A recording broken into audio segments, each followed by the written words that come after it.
Park Stumbler. Makhluk ini biasa muncul di taman di pagi hari ketika cuaca sedang berkabut. Bentuknya seperti manusia kurus dengan wajah yang berlubang. Sekilas juga mirip si Holman ya penampakan dari makhluk ini. Tapi sebenarnya berbeda guys. Makhluk ini juga nggak berbahaya, tapi bisa berbahaya jika kita yang menyerang makhluk ini duluan atau dia merasa terganggu.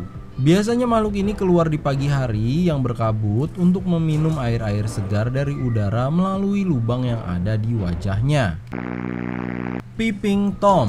Kata singkat untuk menggambarkan makhluk ini adalah manusia berleher panjang. Panjang banget lehernya. Mungkin dia waktu kecil seneng makanin bambu sebatang-batang utuh. Wajahnya terlihat tua tapi dia selalu tersenyum. Si Peeping Tom ini juga termasuk makhluk yang ramah dan tidak berbahaya. Bahkan sebenarnya dia bisa hidup berdampingan dengan manusia, tapi kebanyakan manusia itu malah lebih jahat. Dia sering dijadikan bahan ejekan atau lawakan. Makanya dia lebih memilih untuk hidup menyendiri dan hanya muncul di malam hari ketika tidak ada orang yang bangun. Pig Creature. Trevor membuat makhluk ini karena terinspirasi dari hewan babi yang ada di game Minecraft. Kalau di Minecraft kan kotak-kotak ya babinya ya. Nah di sini dia dibikin bulat, akhirnya jadi makhluk menyeramkan seperti ini. Ya walau sebenarnya masih kelihatan imut dan lucu, tapi makhluk ini sebenarnya cukup berbahaya guys. Dia mampu melahap orang sekaligus dengan sekali membuka mulutnya. Jadi mulutnya itu mampu membesar atau melebar dengan seketika guys. Pinhead. Ada satu lagi nih makhluk berkepala aneh. Setelah Siren Head, Headlight, tiang telepon, dan lonceng sekolah, nah sekarang makhluknya berkepala paku guys. Bedanya makhluk ini senang merayap di tembok lah kayak cicak ya. Sayangnya hanya segitu info mengenai makhluk yang satu ini guys. Jadi kita belum tahu apakah ini merupakan satu keluarga dengan Siren Head atau tidak. Playground. Makhluk ini bentuknya kurus, hampir kurus dan lurus kayak cacing. Tangannya pendek kayak tangan T-Rex. Makhluk ini senang sekali bermain di taman bermain pada saat malam hari saat nggak ada orang. Dari kejauhan si playground ini bisa terlihat seperti tiang-tiang di taman bermain. Sejauh ini makhluk ini dilaporkan tidak berbahaya. Cuma memang belum diketahui apa sebenarnya makanan makhluk ini dan ngapain dia senang sekali berada di taman bermain. Precursor of the First War. Makhluk ini merupakan ras raksasa tertua yang ada di bumi. Menurut cerita, makhluk ini merupakan penyebab terjadinya perang pertama antara raksasa dan manusia. Dikenal juga dengan sebutan First War. Karena kalah pertempuran dengan manusia, sampai sekarang dia masih menghormati perjanjiannya. Makhluk ini nggak boleh dekat-dekat dengan tempat tinggal manusia. Jadi dia harus tinggal di tempat terpencil yang sangat jauh dari peradaban manusia. Tapi beberapa kali si raksasa ini terlihat sedang mencoba mendekat ke peradaban manusia. Tapi setelah ketahuan dia kabur lagi guys. Pemerintah juga sudah siap-siap mempersiapkan rencana jika raksasa ini tiba-tiba mau berperang lagi dengan manusia. Pihak manusia sepertinya udah nggak perlu khawatir lagi karena sekarang manusia udah jauh lebih maju dengan segala peralatan dan persenjataannya. Red Witch. Wujud dari makhluk ini seperti seorang wanita tua dari zaman dulu. Kepalanya sangat besar dan ekspresi wajahnya seperti sedang kebingungan gitu ya tampangnya. Mungkin dia kebingungan pas tertangkap kamera aja guys. Lalu kenapa dinamakan Red Witch, penyihir merah, padahal nggak ada warna merahnya?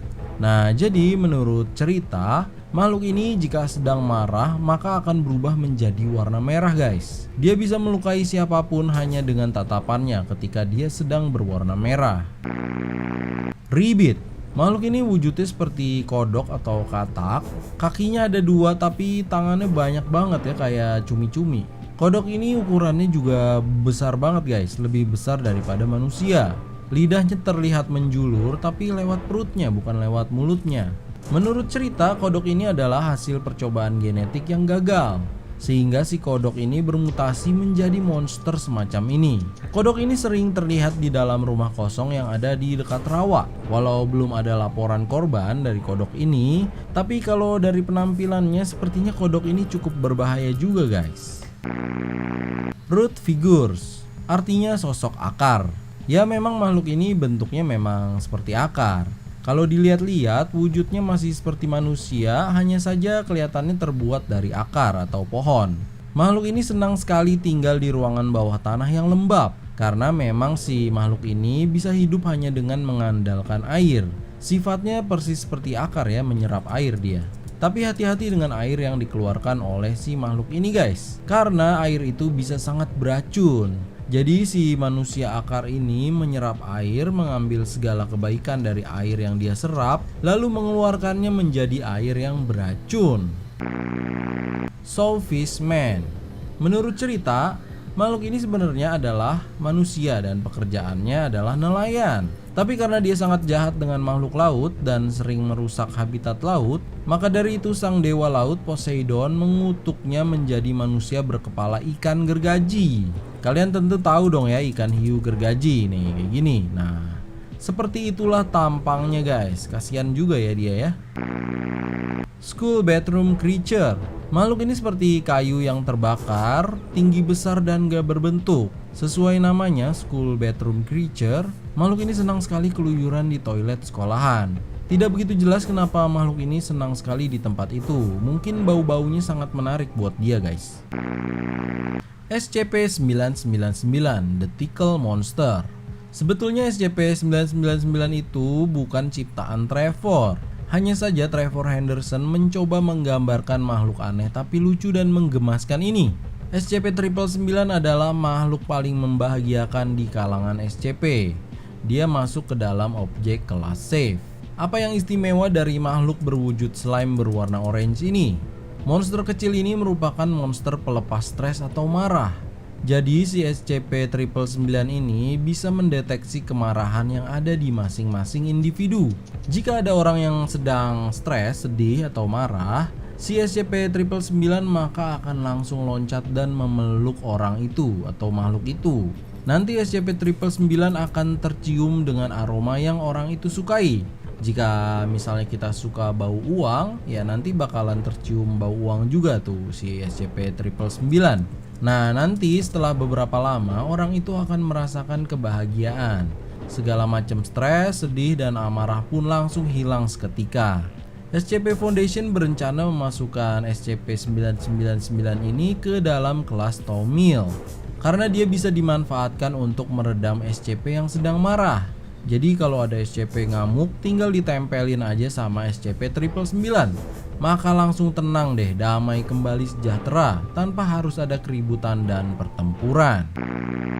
Oke guys, kira-kira segitu dulu lah ya makhluk-makhluk ciptaan Trevor Henderson part kelima. Kalau ada yang salah mohon dimaafkan ya guys. Kalau kalian ada saran, request, atau pertanyaan boleh langsung tulis di kolom komentar. Atau mau lewat komen di Instagram saya juga boleh tuh, biar langsung cepet kebaca. Oke guys, tetap positif, tetap semangat. Yuk, dadah, bye-bye.